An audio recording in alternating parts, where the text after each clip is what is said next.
Mercy General Hospital in Norfolk smells like bleach and burnt coffee, fluorescent lights buzzing overhead in that particular way that makes time feel suspended.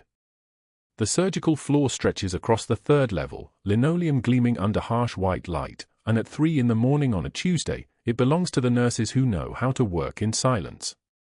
Megan O'Brien has been here 3 months, always taking the hardest cases, the traumas no one else wants, the patients who arrive coded and combative and covered in their own blood. She moves through these corridors like smoke, efficient, nearly invisible, competent in a way that makes the attending physicians visibly uncomfortable because they cannot remember teaching her these techniques and they cannot figure out where she learned them. Dr. Hargrove first noticed her during morning rounds on her second week. She was standing at the back of the group, hands folded in front of her, offering nothing but yes, doctor, and no, doctor to his questions about patient status. He preferred that. He preferred nurses who deferred, who understood the natural order of the surgical floor, who didn't ask questions about his shortcuts or challenge his protocols in front of the residents. But then he watched her perform a flawless central line insertion on a combat veteran with PTSD who had already punched 2 orderlies and threatened to rip out any foot they placed. She approached him slowly, spoke in a voice that could lower blood pressure just by existing, and had the catheter threaded into the subclavian vein in 90 seconds without breaking conversation about his daughter's soccer season. The patient was smiling when she finished. Hargrove was not.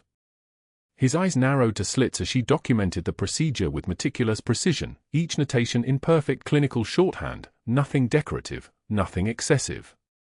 Just competence. Raw, unsettling competence. What bothered him most was that she didn't seem to want credit for it. Most nurses performed for the audience. They narrated their own excellence, expected praise, positioned themselves in the doctor's eye line during difficult cases. This one disappeared. After a successful resuscitation that brought a flat line back to sinus rhythm, a save that should have had her glowing with the satisfaction of having held someone's life together, Megan simply stripped off her gloves, disposed of them in the red biohazard bin with a sound like a whisper, and returned to charting without making eye contact with anyone. She was making him look slow. More troubling, she was making him look like he needed her, and in his 17 years as chief of surgery at Mercy General, Hargrove had built an entire identity on the premise that he needed no one. During the 3rd week of August, a Marine medic rotating through the emergency department for his final phase of civilian medical training was assisting on a GSW repair, a gunshot wound to the lateral abdomen, entry and exit, vessels involved, the kind of case that separated competent trauma nurses from the ones who froze under pressure. Megan was closing the wound, her hands moving with the terrifying fluid precision of someone who had done this exact procedure under conditions infinitely worse than a sterile operating room with adequate lighting and working equipment. 3 layers. Deep fascial closure, then subcutaneous, then skin. Each suture placed with the economy of motion that comes only from repetition under fire. The medic, call sign Breaker, mid-30s, the kind of physique that comes from carrying heavy things up mountains, stopped mid-assist and stared at her closure technique like he was seeing a ghost. Senior Chief. His voice was careful. Respectful. O'Brien? Helmand Province, 2019. The room didn't go silent. Machines kept beeping. The ventilator wheezed its mechanical rhythm. But something shifted in the air, a pressure change, subtle as a held breath. Megan's hands continued moving. Suture, tie, knot. Perfect. Her face remained composed, but her fingers paused for exactly 1 second, not long enough for most people to notice, long enough for someone trained to recognize it as confirmation. I don't know what you're talking about, she said, her voice flat as an operating table. She finished the final knot and stepped back. Patient stable. Excellent work, petty officer. She didn't say his rank to be friendly. She said it like a command. Like a reminder of their respective positions in a hierarchy he seemed to have forgotten. Breaker blinked twice, nodded slowly, and returned his focus to monitoring the surgical site, but his eyes kept cutting toward her as she documented the case. He recognized something.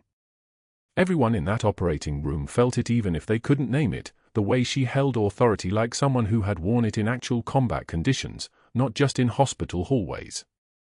The way her presence made the air pressure change around her, subtle as weather. Hargrove was in the observation room. He had watched the entire exchange through the glass, his jaw tightening incrementally with each suture Meghan placed. He didn't know her military history. He didn't know that she had recognized Breaker's insignia, the particular deployment patch that marked him as someone from the same forward operating bases she had worked, the same phi-base perimeters, the same dust and blood and impossible decisions made under fire. He only knew that she had deflected the question with the precision of someone trained to keep secrets, that the Marine medic had backed down immediately, that she had maintained complete composure while someone in her past had just walked through the door and called her by a rank she no longer wore. That evening, in the staff locker room, Meghan changed out of her scrubs with the methodical care of someone completing a familiar ritual. The fluorescent lights above her locker hummed their eternal song. She opened her jacket, the one she brought from home, the one she never left unattended, and her fingers found the patch sewn inside the lining. Marine Corps insignia. Faded now, worn soft from being touched like a rosary before every shift, the colors nearly bleached out by sun and sweat and time. She held it there for 7 seconds, her hand pressed against her ribs, feeling the outline of the embroidered anchor and globe through the fabric. Her breathing slowed. Her heart rate dropped. Muscle memory, the kind that transcended her civilian job, the kind that belonged to someone who had learned to find stillness in the center of chaos. She let her hand fall and closed the jacket. In the locker mirror, her reflection looked like anyone else, dark hair pulled back, tired eyes, the kind of nurse you see 1,000 times and forget immediately. No visible scars. No insignia. No rank. Just someone named Meghan O'Brien who worked nights at Mercy General and had learned a very long time ago how to disappear in plain sight. The next morning, Hargrove made a decision.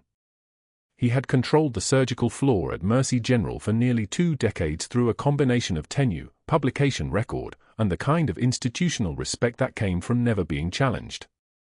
But this quiet woman with the unsettling competence was different. She moved like someone accustomed to higher stakes than hospital politics. She responded to pressure by getting calmer, the exact opposite of how normal people reacted.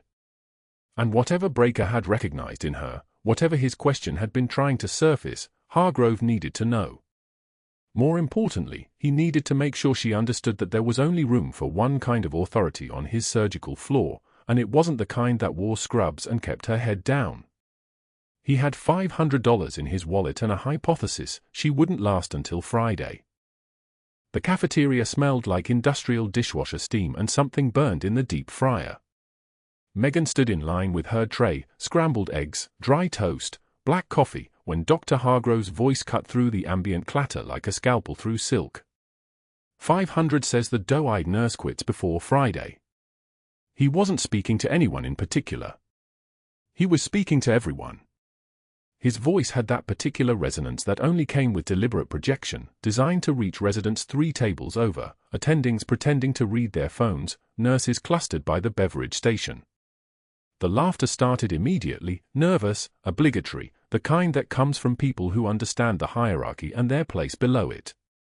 Meghan didn't look up from the eggs on her tray. Dr. Hargrove wore his authority like a tailored suit, because it was a tailored suit, Hermes silk tie, cufflinks that probably cost more than her monthly rent, the kind of watch that announced itself before he entered a room. Chief of surgery at Mercy General for 9 years. Connected to the hospital board president through his brother-in-law who was a state senator. The kind of man whose word was currency and whose anger had consequences that rippled through payroll and scheduling and performance evaluations. He walked past her in the line. The collision came without warning, not violent, but deliberate. His shoulder caught her tray at precisely the angle required to send it airborne. Scrambled eggs arced through the air like a small yellow sunset. Orange juice spread across the tile floor in a spreading stain, dark and viscous.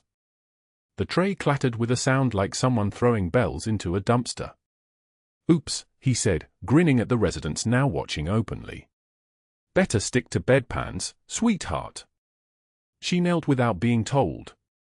Her hands moved through the muscle memory of 1,000 small indignities, the ones that came before the heroic moments, the ones that nobody witnessed or applauded. She picked up the scrambled eggs with her fingertips, stacked them carefully onto the fallen tray even though they were going straight into the trash. "Pick that up, sweetheart." He dropped a patient chart at her feet. Not thrown it, that would have been honest. Dropped it, as though she were a servant who should understand that his documents required her attention more than the clean-up work already in front of her. She straightened slowly. The chart was dated from rounds this morning, a 32-year-old trauma patient with a splenectomy repair. Lab work, vitals, discharge notes. She picked it up without comment and held it at her side. One measured breath. Megan had learned breathing in Helmand province. Not the kind you taught in meditation apps. The kind you learned when the only thing between you and panic was the absolute commitment to your next inhale and exhale. When your hands had to stay steady while holding pressure on a femoral artery. When you were 19 years old and looking at a tourniquet you'd just applied to a Marine whose face was grey and whose pupils were fixed and dilated. The tear came without permission. Single. Precise. It tracked down her left cheek and she wiped it away with the back of her hand without breaking eye contact with Hargrove. "I've steadied my hands through mortar fire, Doctor." Her voice didn't waver. It had that particular quality, not anger, something far more dangerous. Restraint. The kind of calm that comes from having survived things that would have broken ordinary people. Your tantrums don't even register as turbulence. The cafeteria went dead silent. Conversation stopped. Forks paused midway to mouths. Even the fluorescent lights seemed to dim in deference to the moment. Residents looked at the floor. Attendings suddenly found their phones fascinating. Hargrove's face went from healthy tan to something closer to magenta, the kind of color that suggests either a cardiovascular event or the recognition that his power had just encountered a wall it couldn't penetrate. He walked away without responding. But that wasn't the worst part for Hargrove. The worst part was that she'd done it in front of everyone. That she'd spoken truth to power in a way that made every person in that cafeteria understand that there was something beneath the quiet surface, something that didn't fear his $500 bet or his condescension or the architectural weight of his authority. The next 2 days were a chess match played in medical instruments and humiliation. Thursday morning during a surgical procedure, Hargrove addressed her as Nurse Bambi in front of the medical students clustered around the observation window. Wednesday afternoon, he questioned every single supply she handed him. This the right gauge? Are you sure about this medication? Did you verify that 3 times? Watching her with eyes like a predator testing the fence. In the hallway outside the break room, he positioned himself where she could hear him tell one of the residents, "The quiet ones always crack first." Probably came here running from something. She absorbed each one the same way. One measured breath. That single tear. Eye steady. Hands that didn't shake. The thing Hargrove didn't understand was that every insult was just noise. She'd moved through worse than words. She'd held pressure on wounds while IEDs shook the compound. She'd triaged soldiers with injuries that made the human body seem fragile as paper. She'd packed a thoracic wound with her hands because the instruments were 3 kilometers away and the Marine bleeding out in front of her wasn't going to wait for logistics. His contempt didn't even register on a scale that had been calibrated by combat. Late Thursday night, a male patient arrived in the ER with a gunshot wound to the abdomen. Complicated trajectory. Potential vascular injury. Megan assisted on the repair, standing across from the surgical resident while Hargrove worked the arterial line. Her hands moved through the closure sequence, 3-layer, the kind that required precision and muscle memory, the kind that took thousands of repetitions to do without thinking. A Marine medic rotating through their ER for his final months before transition to civilian life stopped mid-suture. Senior Chief. O'Brien? Helmand Province, 2019. He said it quietly. But Hargrove heard. The surgical resident heard. Everyone in the OR heard, because in that moment the only sound was the ventilator's steady hiss and the monitor's electronic pulse. She met the Marine's eyes. Shook her head once, a warning, a plea, a command compressed into a single motion. He hesitated, then returned to his work. But Hargrove had caught the exchange. Had seen something cross his face that looked like recognition. Had smelled the exact thing he was looking for, a gap in her story. A place where the quiet nurse's surface didn't match the architecture underneath. He would remember that moment. He would use it.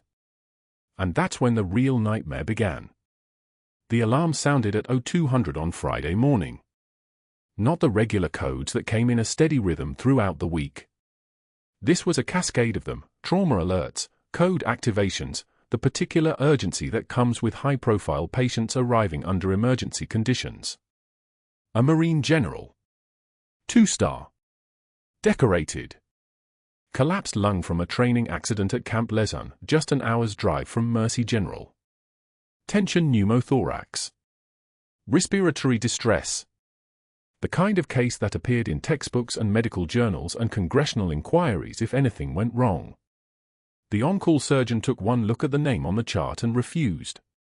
Too high profile, he said, pulling himself away from the trauma bay with the precision of someone protecting an investment. If anything goes wrong, it's a media circus. Get someone else. The next surgeon manufactured an excuse, family emergency, potential conflict of interest, not his specialty. The one after that had already stepped away from acute trauma 2 years ago. Within 20 minutes, every surgeon on call had found their reason. They scattered like roaches from light, leaving the general deteriorating in the ER with his oxygen saturation dropping, his trachea deviating toward the wrong side of his chest. Megan watched from the nursing station. The attending ER physician looked paralyzed. The resident looked terrified. Nobody wanted the responsibility. Nobody wanted the liability. Nobody wanted to be the person who touched this case if it went bad. She thought of the faded patch sewn inside her jacket lining. Thought of the Marine she'd treated in Helmand province. Thought of the oath she'd sworn that didn't come with an expiration date, that didn't have a word limit or a civilian statute of limitations. She walked into the trauma bay. Pulled on gloves. Prepped the needle decompression kit. The equipment felt like coming home, the 14-gauge angiocath, the second intercostal space at the midclavicular line, the muscle memory of a procedure she'd performed 47 times in field hospitals with nothing but a penlight and the sound of incoming fire. The ER attending watched her movements and something in his expression shifted from terror to relief. "You sure about this?" She didn't answer. Her hands moved. The needle went in at the correct angle, the correct depth. For swift movements. The hiss of air escaping the pleural space, pressure releasing, the general's chest cavity finally able to expand. His oxygen saturation climbed. 73. 80. 86. Stable. The general's daughter arrived while Megan was finishing the monitoring setup, frantic and demanding answers in a voice that suggested she was used to receiving immediate responses to whatever she asked. Megan turned to her with a calmness that came from having delivered far worse news in far worse circumstances. "He's stable," she said. "The specialists will be here at dawn. I'll stay with him. 12 hours. That was how long the thoracic surgeons would take to arrive from Virginia Beach Naval Station. 12 hours of monitoring, of watching, of maintaining the thin line between crisis and recovery. Megan settled into the chair beside the general's bed, a vinyl seat that had held 1,000 worried families and a few thousand hospital staff on breaks they should have used for sleeping. She started the monitoring routine she could do unconscious. Vitals every 15 minutes. For lines patent.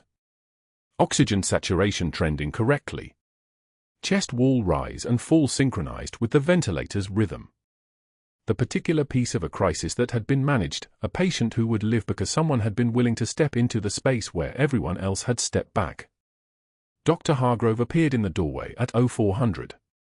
His eyes were cold in a way they hadn't been before. Not angry. Something sharper. The look of someone who had just watched his assumptions about the world realign themselves without his permission. "Unsupervised critical intervention by a nurse," he said quietly. "Do you have any idea what you've done?" "Unsupervised critical intervention by a nurse," Hargrove said quietly from the hallway. "Do you have any idea what you've done?" Megan didn't turn from the monitor. The general's oxygen saturation climbed steadily, 88%, 91%, 94%, and she watched the numbers like a prayer answered. His chest rose and fell with the rhythm of the ventilator, the mechanical whoosh and hiss, the only sound in the trauma bay besides the steady beep of the cardiac monitor. She didn't answer Hargrove. Answering implied there was a conversation to be had, and conversations meant he controlled the terms. The needle decompression had worked exactly as it should. 14-gauge angiocath needle at the second intercostal space, mid-clavicular line. The hiss of pressurized air escaping from the pleural space. Simple physics. A collapsed lung expands when you release the tension. The general's color had changed from ash to something resembling human within 45 seconds. His blood pressure climbed from 70/40 to 92/58. His heart rate dropped from 142 to 118. By the time the trauma team had assembled, she'd already purchased him the 12 hours he needed, the window until the specialists arrived at dawn to handle the more complex injuries. Hargrove stood in the doorway, his white coat crisp, his expression calm. But his hands betrayed him. They were clenched at his sides, knuckles white. The trembling wasn't fear. It was restraint. She'd hit something deep, not just challenged his authority, but revealed to the entire surgical floor that he wasn't the most capable person in the room. That a 3-month trauma nurse could make a life-or-death decision that every surgeon on call had refused to make. "You stabilized him," Hargrove said. The words came out measured, controlled, like a prosecutor arranging evidence. Without physician authorization. Without standing orders. Without a consent form. "Do you understand the liability you've created for this hospital?" Megan adjusted the oxygen flow to 4 liters, monitored the subcutaneous emphysema, the air tracking under the general's skin, for any sign it was worsening. It wasn't. The needle had decompressed the tension pneumothorax before it killed him. Hargrove was still talking, but his voice had become background noise, like fluorescent lights humming in an empty corridor. "I'll be contacting administration," he continued. "Risk management will want a full statement. This kind of unauthorized intervention, regardless of outcome, constitutes a serious breach of protocol." She'd heard threat escalation before. The same tone, the same structure. Professional. Legal. Institutional. Much more dangerous than rage. Rage was predictable. Rage burned itself out. This was someone building a case, layer by layer, calling in favors, activating networks. This was someone who understood that the system would protect itself long before it protected a 3-month employee with a fabricated employment history. Megan continued charting without looking at him. Her hands were steady, her penmanship precise. The anxiety she felt was internal, locked in her chest like a bird in a cage, fluttering but contained. In the ER, in the FOB, in the compounds outside Lashkar Gah, she'd learned to separate the feeling from the action. Emotion was luxury. Competence was survival.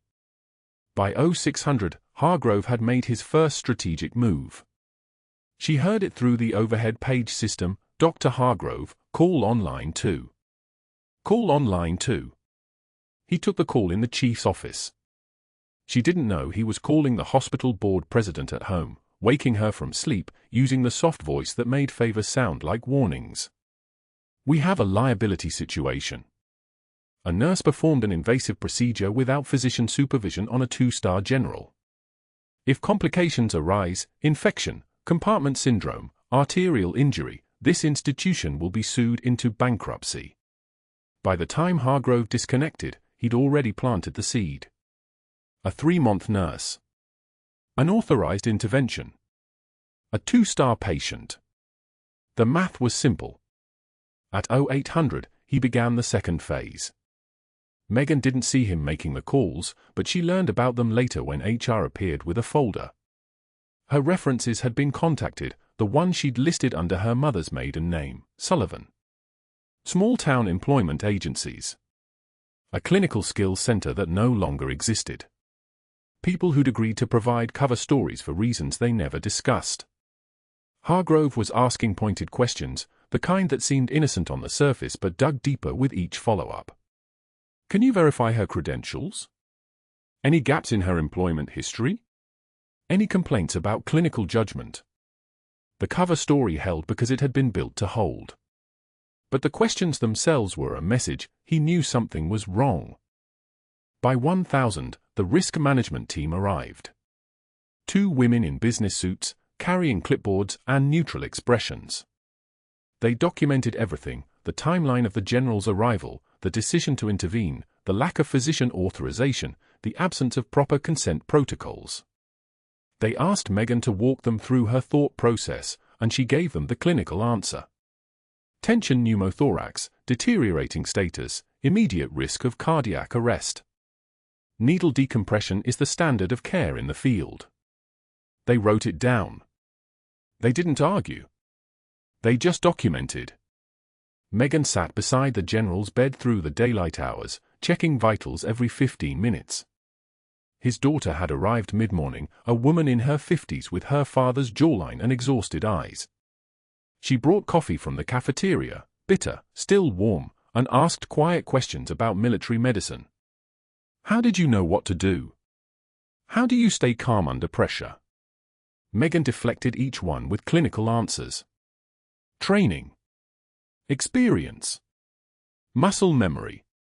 The general's daughter didn't need to know that the person sitting beside her father's bed had held lives together in compounds that no longer appeared on any official map. The daughter's gratitude was worse than Hargrove's threats. It meant she understood how close the margin had been. How easily this could have been a different kind of conversation. Her quiet tears between sips of cold coffee, those meant everything Megan had tried to leave behind in Helmand province was still wrapped around her like a scar. At 1300, the intercom crackled. Trauma alert, incoming ETA 5 minutes. Construction accident, partial amputation of the left hand, significant blood loss, unknown vitals. Megan stood before the announcement finished. Her hands moved on their own, the autopilot that came from years of repetition. She was in the trauma bay, setting up the surgical tray, laying out instruments, retractors, forceps, irrigation solutions, when the ambulance doors burst open and the screaming started. The construction worker was a man in his 30s, his left hand wrapped in a tourniquet, the severed hand itself packed in a cooler with ice. His eyes were wide, pupils dilated with shock and pain, and he was shouting in rapid Pashto. Sayeeda! Sayeeda! Chuka asked. Over and over, incomprehensible to everyone in the bay except one person. He meant doctor. Doctor! There's bleeding. Megan froze for exactly 1 heartbeat. Then she stepped forward, her voice dropping an octave, and the construction worker's eyes locked onto hers. Dari mi Kanam, she said quietly. I understand you. Pashto first aid vocabulary. Combat casualty care. Words she'd spoken in exactly this tone to 100 injured men in 100 different trauma bays across Helmand province. The man's face transformed. Recognition. Gratitude. Shock. All at once. You. The American doctor. From 2019. The compound outside Lashkar Gah.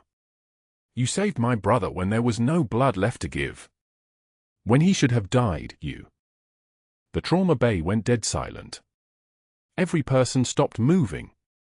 Every eye turned to Megan. She didn't flinch. Her hands continued their work, checking the tourniquet pressure, assessing distal perfusion, evaluating the severed hand for viability. The clinical work required no explanation. The conversation unfolding behind the work was something else entirely. We'll get this reattached, she said in English, her voice steady as anesthesia. Type and cross. Get me a vascular surgeon.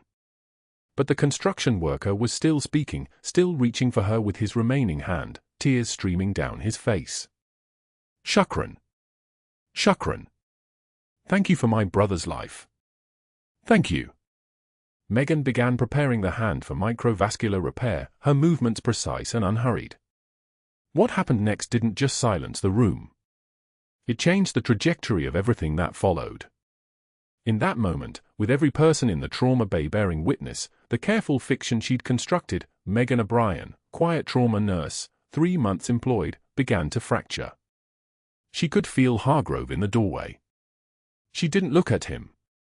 But she knew he was watching. Knew he was recalibrating.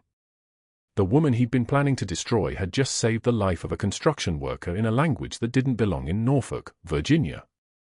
The woman he'd been planning to destroy had been someone else entirely. And he was just beginning to understand. At 0600, Dr. Hargrove's voice carried through the hospital switchboard with surgical precision. He'd waited 12 minutes for the board president to answer, then spoke like a man filing evidence. "I need to report a critical breach in protocol." The nurse, O'Brien, performed advanced trauma intervention without physician supervision or qualification. A needle decompression on a Marine general. Unsupervised. At 0200 this morning. He paused, letting silence do the work. The liability exposure is substantial. "I'm documenting everything." The board president's voice came back groggy, then sharp. "I'll need specifics." Hargrove had them memorized. Tension pneumothorax. Collapsed lung. She accessed the second intercostal space, midclavicular line, with a 14-gauge angiocath. Without authorization. Without an attending present. "I have it on my incident log."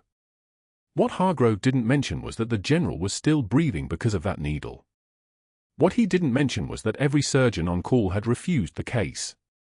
What he didn't mention was that Mercy General's mortality rate for tension pneumothorax was 43%, and this general had just become part of the survive column.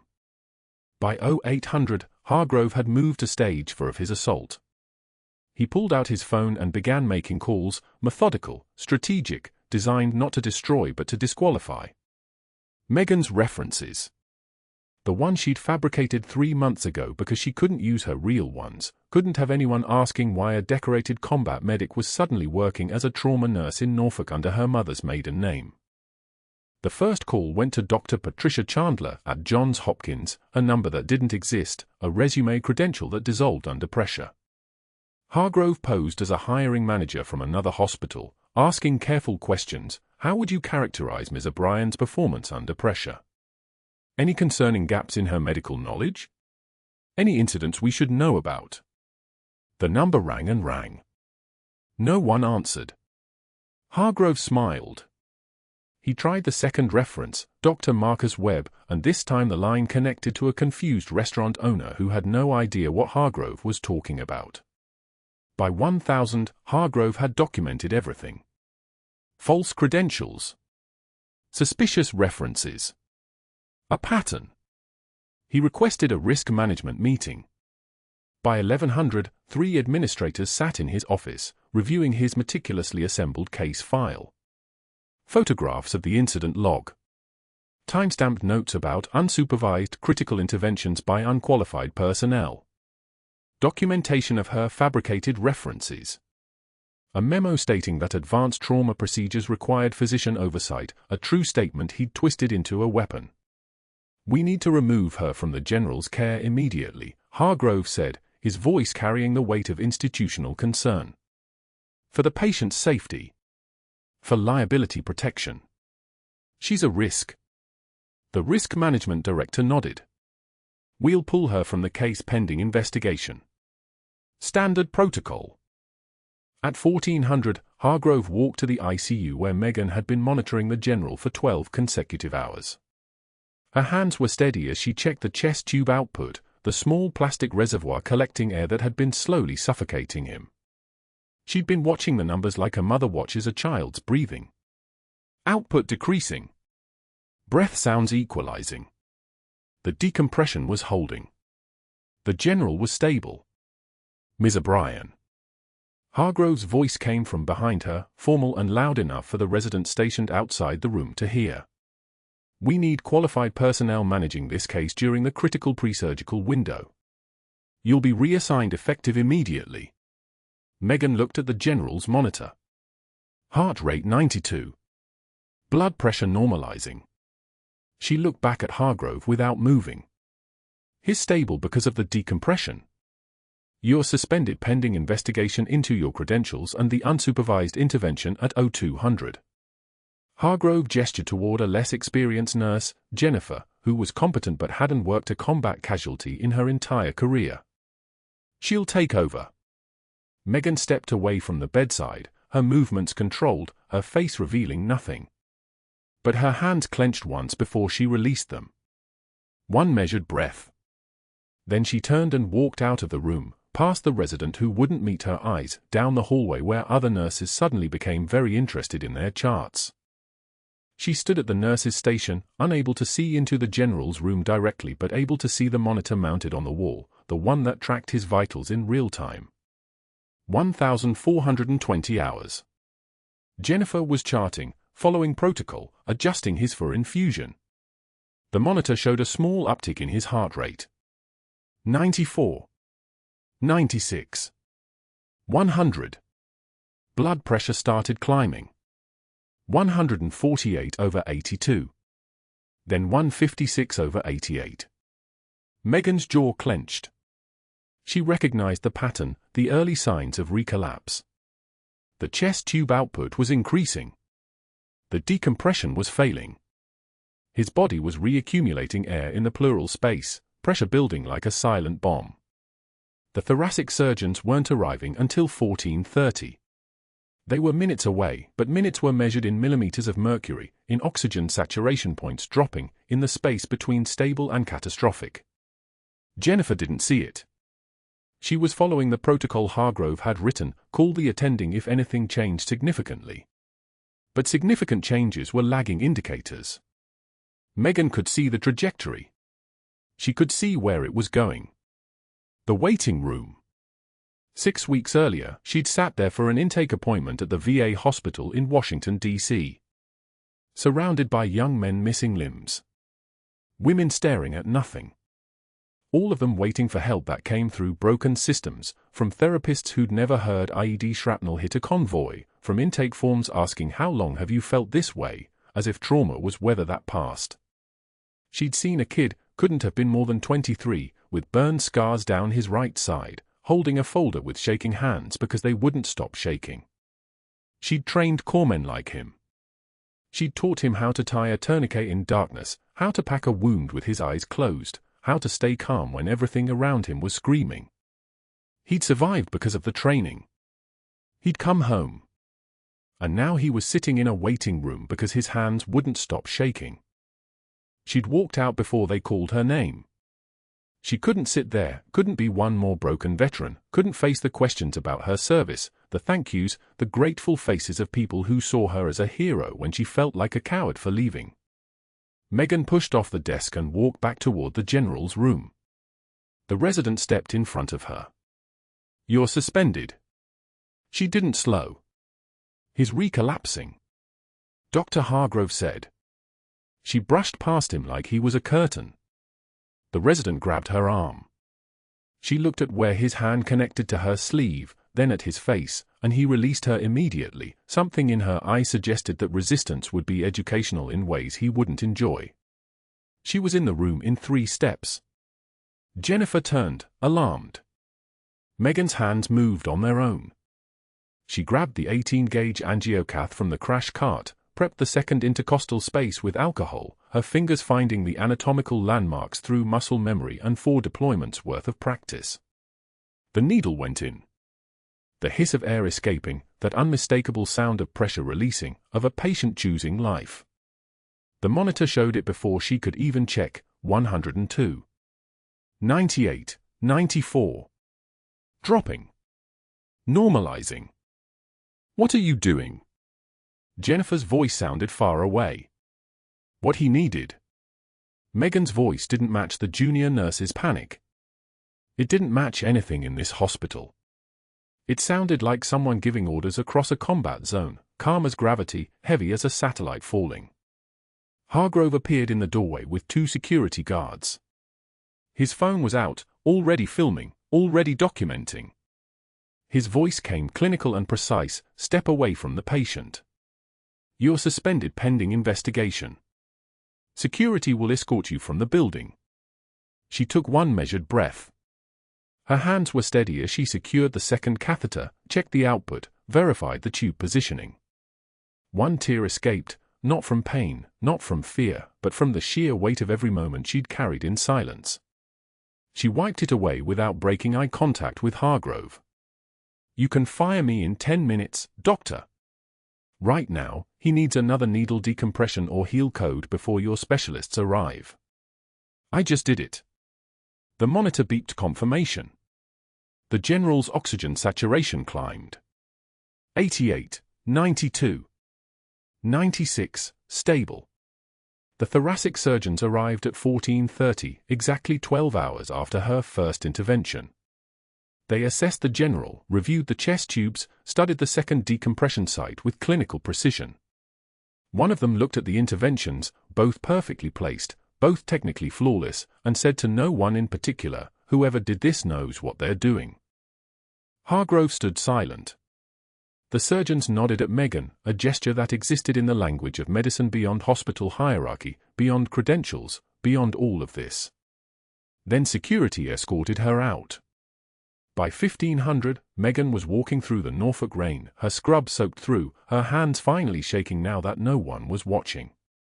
She'd walked away from the Navy because she thought shaking hands meant weakness.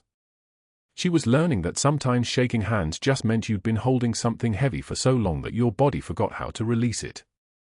The general woke on his third day of recovery, asking for the nurse who'd stayed. His daughter sat beside him, holding a folder. She'd made calls. She had connections. She had answers. The hospital board president arrived at Mercy General at 0630 with two things: the morning news cycle playing on every staff monitor, and the understanding that his institution was about to become either a landmark or a liability. Retired Marine Colonel Harrison Webb had spent 37 years in uniform before trading dress blues for a suit that fit differently, a life where orders became policy and chain of command became board votes. He stepped out of his vehicle to find reporters already positioned outside the entrance, cameras angled toward the sliding doors like rifles at a firing range. The story had gone live at midnight. Decorated Navy veteran saves general after hospital surgeons refuse case, and by dawn, Mercy General's name appeared in every article, but so did a single photograph of a trauma nurse in scrubs, her face partially turned away, her hands positioned with the kind of precision that made it clear she wasn't improvising. She was remembering. Webb walked directly to the chief of surgery's office without stopping at administration. The door was closed. He didn't knock. Hargrove sat behind his desk in the half-dark, coffee going cold beside him, his laptop open to article after article. When Hargrove looked up, Webb saw what he'd seen 1,000 times before in men who understood too late that they'd made a catastrophic miscalculation. The mask was still there, the arrogance, the defensiveness, but underneath it was the tremor of someone watching his entire institutional power structure dissolve in real time. The board president pulled up a chair. He didn't sit down. "Dr. Hargrove, you're going to explain, right now, why the chief of surgery of this hospital launched an investigation into a decorated combat medic the same night she saved a patient's life when every other surgeon on call refused to touch the case." Webb's voice carried the parade ground quality of someone who'd spent decades giving orders that didn't require discussion. "You're going to explain the phone calls to the board president at 0200. The fake reference checks. The risk management team you convened at 0600. The security escort you called to remove her from the general's room at 1400 yesterday." Hargrove tried to speak. Webb raised a single hand, and the gesture was enough to freeze him in place, the kind of authority that doesn't need volume. Senior Chief Petty Officer Megan O'Brien, call sign Eagle 6, served 3 tours in Helmand Province as a trauma surgeon embedded with 3rd Battalion, 5th Marines. 2 Bronze Stars, 1 with Valor device. Navy Commendation Medal. Purple Heart.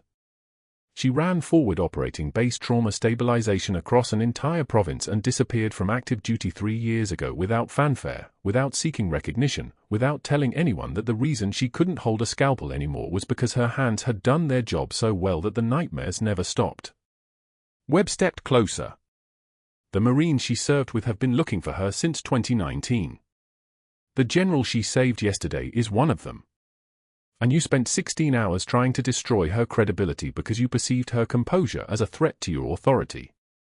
Hargrove's jaw worked. His eye searched for an argument and found none.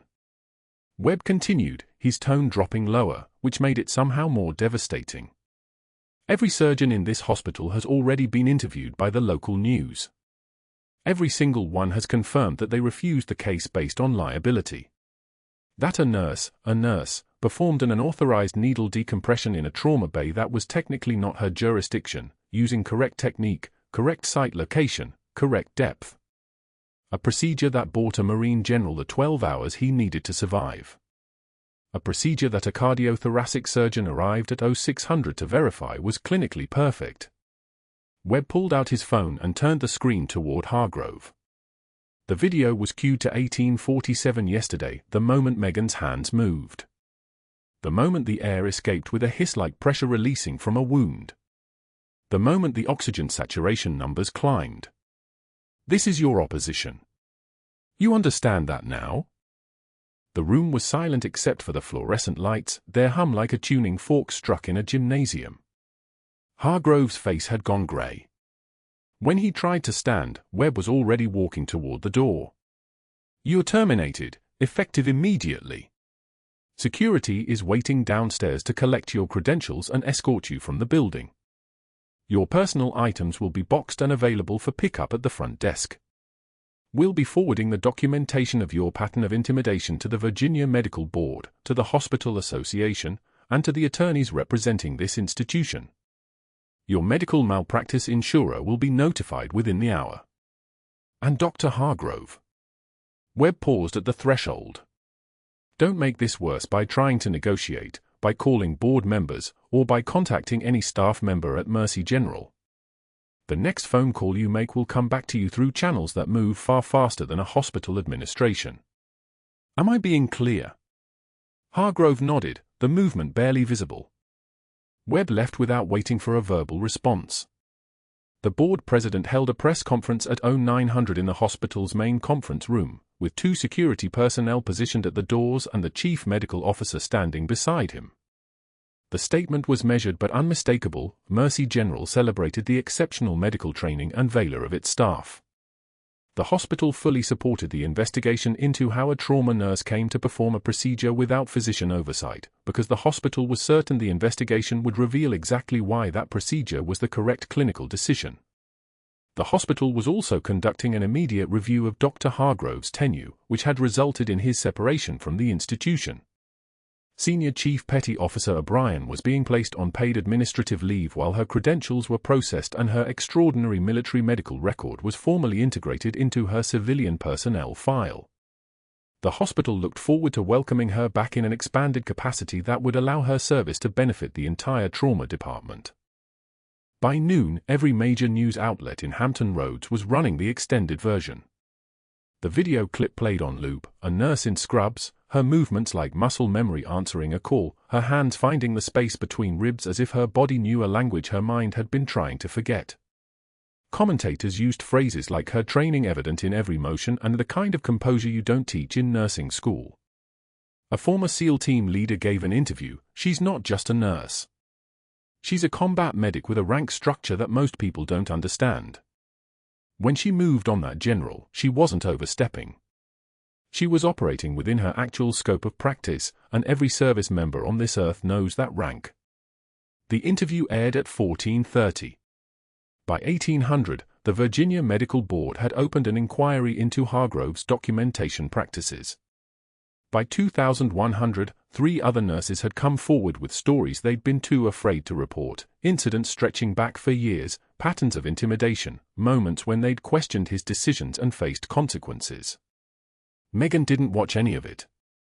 She sat in her apartment in the Ghent neighborhood, the television off, a uniform hanging in the bathroom where she'd left it after 0600. The faded unit patch lay on her kitchen table, smoothed flat under her palm. The patch was desert tan, worn to grey at the edges, the emblem barely visible, 3 vertical blocks representing her battalion, the words Dark Horse embroidered underneath in thread that had loosened during 3 years in her jacket lining. She'd carried it from Helmand province in 2019 in a cargo pocket, next to her heart, because leaving it behind felt like abandoning something alive.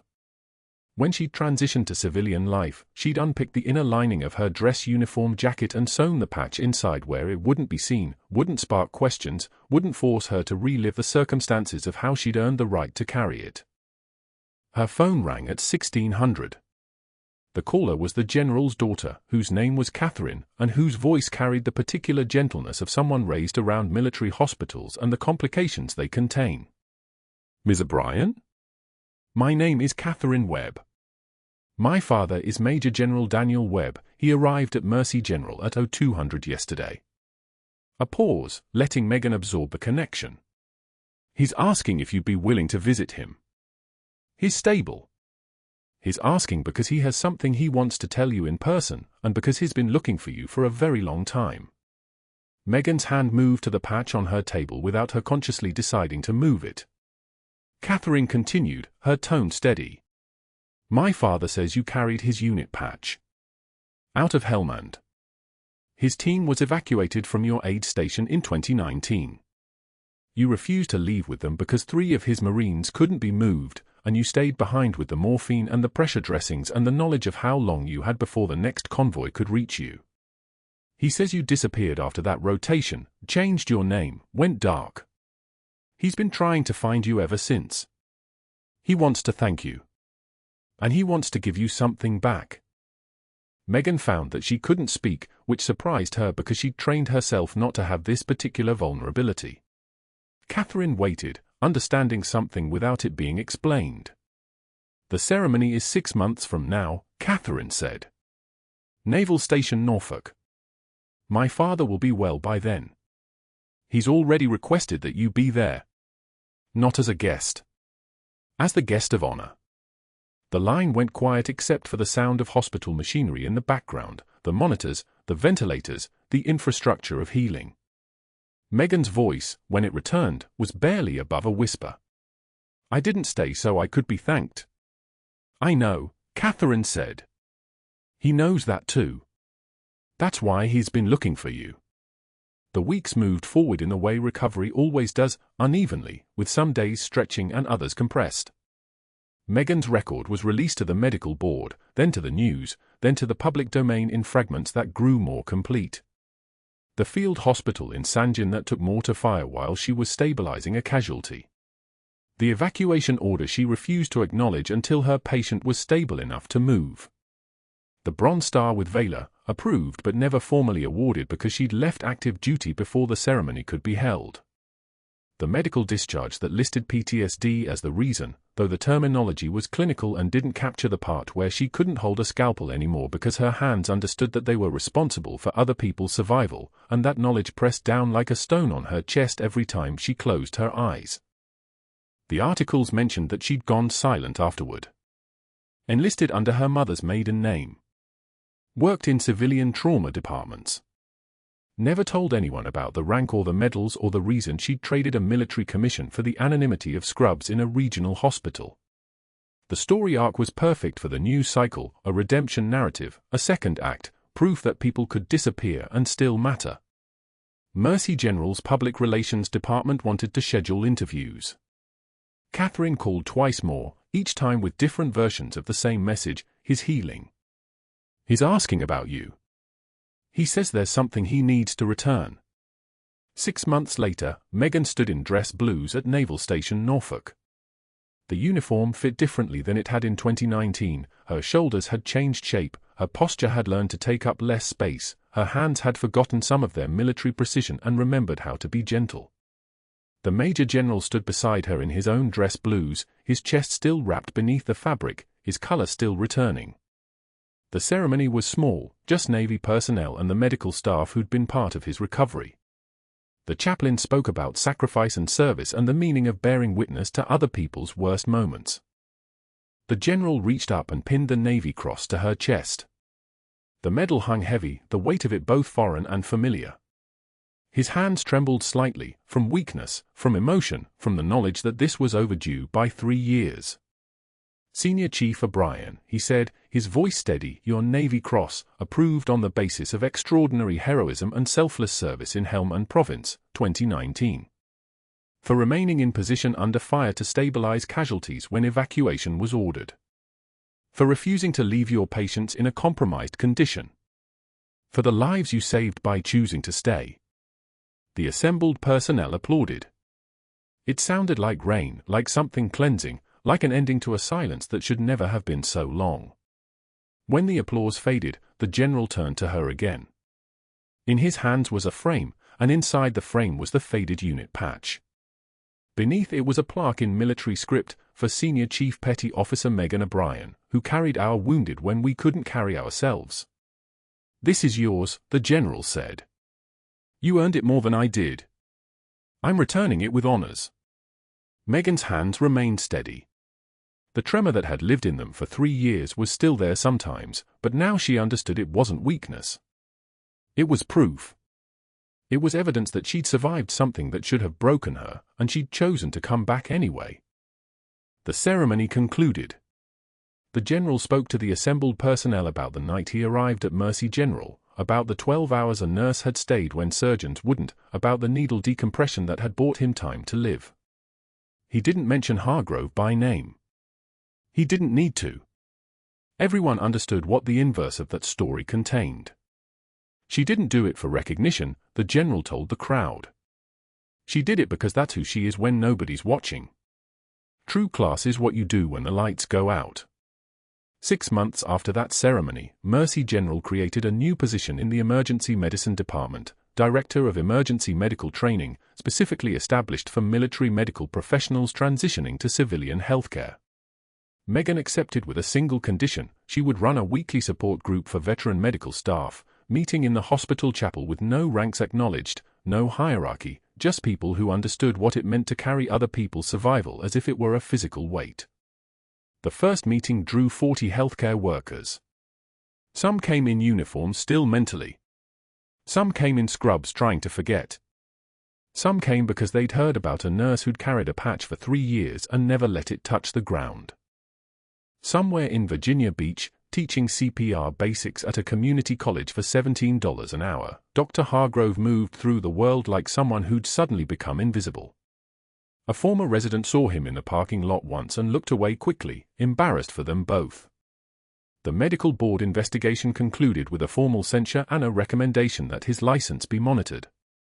His wife had filed for separation 6 months after the news cycle. His malpractice premiums had tripled. The positions he'd been negotiating with other hospitals evaporated without explanation, which meant everyone in the medical community understood exactly why. Megan drove back to Mercy General for her shift, the Navy Cross in a box on her passenger seat, the faded unit patch returned to its owner and framed on the wall of her office. She wasn't hiding anymore. She walked through the hospital entrance, and every staff member she passed, from residents to custodians to the volunteers at the front desk, met her eyes with the kind of respect you give to people who've already survived worse than you can imagine. Not for the medals. For the 12 hours she'd stayed when no one else would. If you've ever worked in healthcare, if you've ever sacrificed something for people you'll never see again, if you know someone struggling with the transition from military service to civilian life, share this video. Like it. Comment about the veteran healthcare workers in your life who deserve recognition. Subscribe for more stories about the people who carry invisible wounds and choose to keep serving anyway. They're still out there. Sometimes pushing mops. Sometimes saving lives in the dark.